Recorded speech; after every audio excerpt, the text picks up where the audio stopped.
മലയാളികളുടെ ഭക്ഷണത്തിലെ അനിവാര്യ ഘടകമാണ് അച്ചാർ.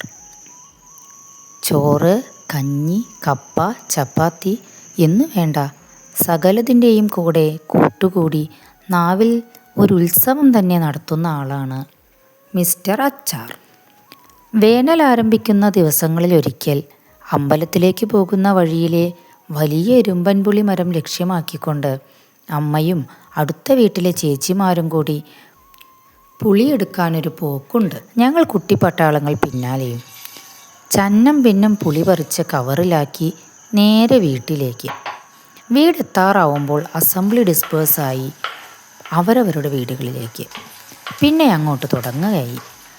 മൺചട്ടി വയ്ക്കുന്നു, എണ്ണ ചൂടാവുമ്പോൾ കടുകും ഉലുവയും പൊട്ടിക്കുന്നു, ഇഞ്ചി വെളുത്തുള്ളി കറിവേപ്പിലായിട്ട് മൂത്ത് വരുമ്പോൾ ശകലം മുളക് പൊടി ചേർക്കുന്നു, പിന്നെ നമ്മുടെ മുറിച്ച് വെച്ച പുളി കൂടി ചേർക്കുന്നു. നന്നായി ഇളക്കിയതിന് ശേഷം ആവശ്യത്തിന് ഉപ്പ് ചേർക്കുന്നു.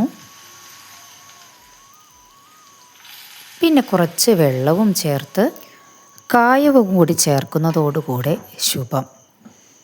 എല്ലാം കഴിഞ്ഞ് അച്ചാറും നോക്കിക്കൊണ്ട് അമ്മ ഒരു നിൽപ്പുണ്ട്, ഈ യുദ്ധം ജയിച്ച പടനായകനെ പോലെ.